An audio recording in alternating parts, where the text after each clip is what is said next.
Arsenal memahami betul bahwa ketenangan di puncak klasemen selalu bersifat sementara, terutama ketika Manchester City kembali menemukan ritme yang mereka kenal luar kepala.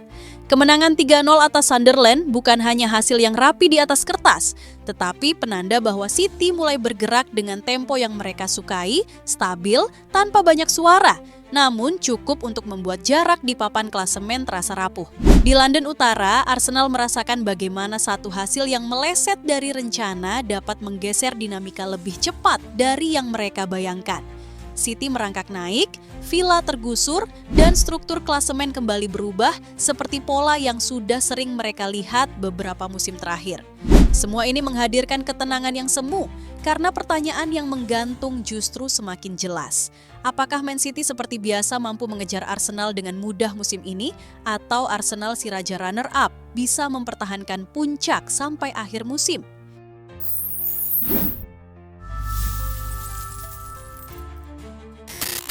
Kegagalan dua klub London untuk membawa pulang kemenangan membuat akhir pekan Premier League bergerak ke arah yang sedikit berbeda dari perkiraan awal. Arsenal yang menyamakan kedudukan lewat Leandro Trossard justru harus menerima kekalahan di Villa Park tersentak oleh gol penutup dari Emiliano Buendia di menit-menit terakhir. Di saat bersamaan, Chelsea tak mampu menemukan sentuhan akhir dalam lawatannya ke Bournemouth, menyelesaikan laga tanpa gol di Vitality Stadium, sebuah hasil yang lebih banyak meninggalkan catatan daripada kesan. Bagi Manchester City, rangkaian hasil itu menghadirkan jeda kecil yang terasa menguntungkan. Mereka naik ke posisi kedua dengan 31 poin, hanya terpaut 2 angka dari Arsenal dan membuka jarak 6 poin dari Chelsea. Namun Pep Guardiola seperti biasa tidak banyak larut dalam situasi ini. Ia hanya mengingatkan bahwa klasemen awal musim kerap bergerak terlalu cepat untuk dijadikan patokan, dan konsistensi tetap menjadi satu-satunya hal yang bisa mereka kontrol. Ketertarikan lain muncul dari fakta bahwa 3 pelatih yang tengah bersaing ini, Arteta, Guardiola, dan Emery, semuanya berasal dari Spanyol dan membawa gaya kepelatihan yang berbeda, namun sama-sama efektif. Di tengah persaingan mereka, pertanyaan terhadap Arsenal mulai mencuat. Apakah kekalahan di Villa Park menjadi tanda bahwa ritme mereka mulai tersendat? Atau sekadar bagian dari fase yang kerap dialami tim yang harus menjaga fokus di 2 kompetisi sekaligus? Desember menjadi periode yang tidak mudah bagi Arsenal, sebuah rentang waktu yang menuntut kedewasaan fisik dan mental. 4 laga terakhir di Premier League memperlihatkan pola yang tidak sepenuhnya meyakinkan, 2 kemenangan, 2 hasil imbang, dan kini 1 kekalahan. Perbandingannya menjadi semakin jelas ketika melihat Manchester City yang perlahan naik level dan Sunderland yang menemukan kembali stabilitasnya. Aston Villa pun turut menambah tekanan dengan performa yang tak goyah dalam beberapa pekan terakhir, meraih 4 kemenangan beruntun sebelum menundukkan Arsenal. Semua ini membuat papan atas Premier League terasa lebih padat dan ritmis, seolah setiap pekan memberi pesan tersendiri tentang ketahanan dan detail kecil yang menentukan. Di tengah dinamika ini, perjalanan Arsenal, City, dan para pesaing lain tampak semakin menarik untuk diamati seiring waktu yang terus bergerak. Arsenal kini memasuki fase di mana kewaspadaan menjadi bagian dari rutinitas mereka. Manchester City perlahan kembali menunjukkan tanda-tanda konsistensi, sesuatu yang selalu menjadi peringatan tersendiri bagi tim manapun di papan atas.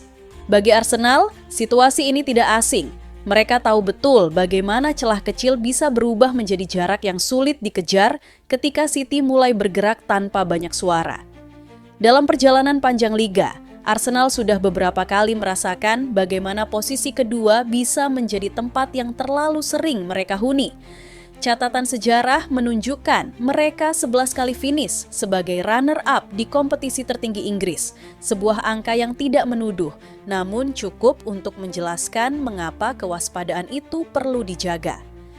Kenyataan ini menjadi latar yang membuat setiap pekan terasa lebih berat, terutama ketika City kembali menunjukkan pola kemenangan yang teratur. Di tengah jadwal yang padat dan tuntutan bermain di 2 kompetisi besar, Arsenal harus menjaga ritme yang tidak selalu mudah mereka pertahankan. Tekanan fisik, perjalanan tandang, dan pola rotasi yang tak boleh salah hitung, semuanya berperan dalam menentukan arah musim.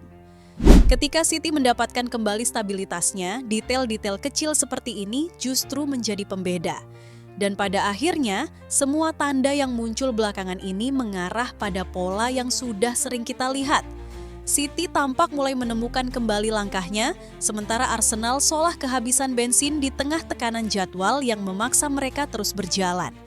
Jika ritme ini berlanjut, rasanya tidak berlebihan untuk memperkirakan bahwa Manchester City kembali menjadi tim yang paling siap menutup musim di posisi teratas. Sebuah akhir yang sejauh ini masih terlihat paling masuk akal dari perjalanan keduanya.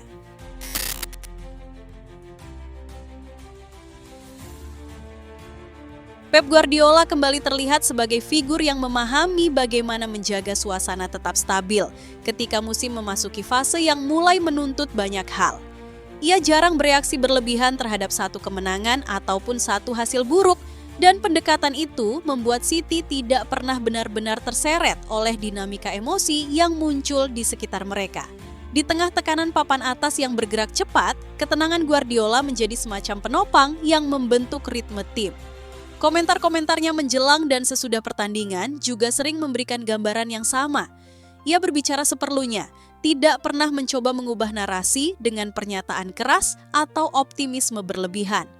Kalimat-kalimatnya lebih seperti pengingat bahwa liga bukan soal satu pekan yang gemerlap, melainkan tentang bagaimana menjaga diri tetap berada di jalur yang sama selama berbulan-bulan. Dari sana, terlihat bagaimana ruang ganti City tumbuh dalam suasana yang tidak terlalu terpengaruh oleh fluktuasi hasil. Guardiola juga memahami dengan baik bagaimana gestur kecil dari pelatih bisa memengaruhi atmosfer tim. Cara ia menenangkan pemain ketika pertandingan tidak berjalan mulus atau bagaimana ia memberi ruang kepada mereka untuk berkembang tanpa tekanan publik berlebihan menjadi bagian dari pendekatan yang membuat City terasa lebih matang dalam menjalani musim. Ini bukan strategi yang tampak dari luar, namun sering terlihat dari cara pemain merespons kesulitan di lapangan. Dalam beberapa musim terakhir, Guardiola tampak semakin memperlakukan liga seperti maraton panjang. Ia tidak terburu-buru mencari bentuk terbaik di awal dan tidak panik ketika momentum sempat hilang. Baginya, proses menemukan stabilitas selalu lebih penting daripada mencapai kecepatan maksimal terlalu cepat.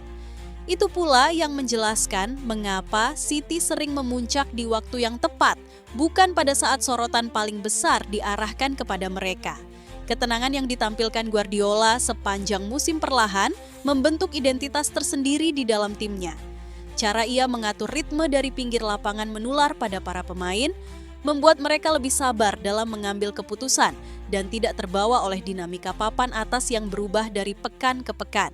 Mereka bermain tanpa tergesa, menjaga detail kecil dan membiarkan pertandingan mengalir sebagaimana mestinya. Dari perkembangan City dalam beberapa laga terakhir, terlihat bahwa perjalanan mereka kembali diarahkan oleh sosok yang memahami kapan harus mendorong tim lebih jauh dan kapan waktunya membiarkan permainan berjalan dengan sendirinya. Sebuah pola yang, seperti musim-musim sebelumnya, memberi kesan bahwa mereka kembali berada di jalur yang paling memungkinkan untuk menutup musim sebagai juara lagi.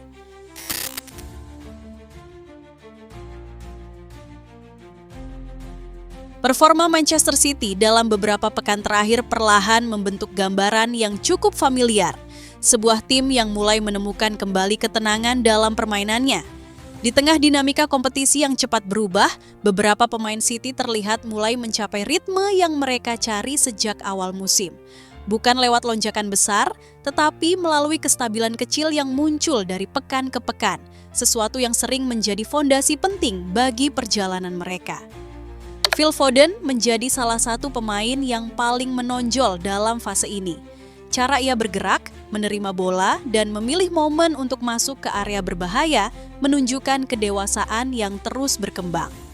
Golnya melawan Sunderland hanya bagian kecil dari cerita yang lebih panjang, bahwa Foden semakin mengerti ruang yang harus ia isi dan kapan harus mengambil alih.